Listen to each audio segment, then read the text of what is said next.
আন্দোলনটি যমুনার সামনে থেকে পরবর্তীতে শাহবাগে স্থানান্তরিত হয়েছে। এই আন্দোলনটিও করতে হয়েছিল কেন?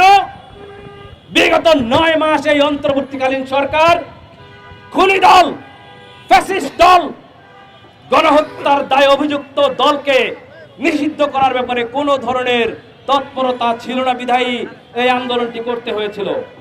সেই আন্দোলনটি যখন জনমানুষের আন্দোলনে রূপান্তরিত হলো, সেখান থেকে ঘোষণা এলো বিচার পূর্ববর্তী সময় পর্যন্ত আওয়ামী লীগের সকল রাজনৈতিক কার্যক্রম নিষিদ্ধ। সেই ঘোষণার পাশাপাশি আরেকটি ঘোষণা দিয়েছিল যে 30 কর্মদিবসের মধ্যে এই অন্তর্বর্তীকালীন সরকার জুলাই যোদ্ধাদের রক্ষা কবচ, জুলাই জাতীয় ঘোষণাপত্র বাস্তবায়ন করবে। গতকাল সেই 30 দিনের যে তাদের সময় দিয়েছিল, সেই সময় অতিক্রম হয়ে গেছে। কিন্তু এই অন্তর্বর্তীকালীন সরকার তার যে প্রতিশ্রুতি ছিল, সেই প্রতিশ্রুতি ভঙ্গ করেছে। এই অন্তর্বর্তীকালীন সরকারকে একটি রোগে ধরেছে।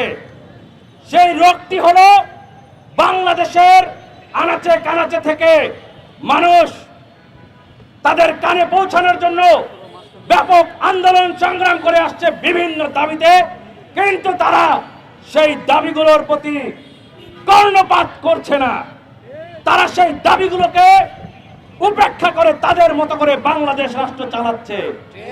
তাদের মতো করে বাংলাদেশ রাষ্ট্র চালানোর জন্য জুলাইয়ের শহীদরা জীবন দেয়নি। তাদের আরো বড় একটি ব্যর্থতা হলো বাংলাদেশে যে সমস্ত আমলা, পুলিশ, সচিব, ইউএনও, র্যাব, বিজিবি, আনসার লীগের সদস্যরা বাংলাদেশে গণহত্যা চালিয়েছে। বিগত 15 বছরের যে নির্বাচনগুলো হয়েছে, সেই নির্বাচনগুলো ভোট চুরি করতে সহযোগিতা করেছে এবং একজন রাষ্ট্রের কর্মচারী হয়ে তারা অবৈধ ভোটে নির্বাচিত ঘোষণা করা ব্যক্তিদেরকে রাষ্ট্রীয় ক্ষমতা বুঝিয়ে দিয়েছিল। এই যে যারা অপকর্মগুলো করেছিল বিগত 15 বছর এবং জুলাই আগস্ট আন্দোলনে, তাদের কাউকে আমরা দেখতে পাচ্ছি না। বাংলাদেশের রাষ্ট্রযন্ত্র থেকে অপসারণ করা হচ্ছে। আইওয়াসের জন্য কয়েকজনকে দেখা হয় যে ধরছে, অথচ সিএসসি হাবিবুল আউয়ালকে ধরলে বলে মব নাকি চলছে তার বিরুদ্ধে। এই সিএসসি হাবিবুল আউয়াল বাংলাদেশের নির্বাচন ব্যবস্থাকে ধ্বংস করে দিয়েছে। তার মতো ব্যক্তিকে ধরার পরে বলছে মব।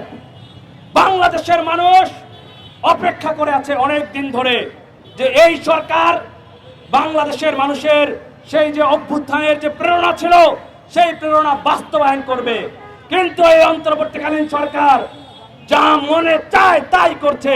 দু একটি দলের উপর নির্ভরশীল হয়ে গেছে এই অন্তর্বর্তীকালীন সরকার। আমরা বাংলাদেশকে দু একটি দলের হাতে লিজ দেইনি।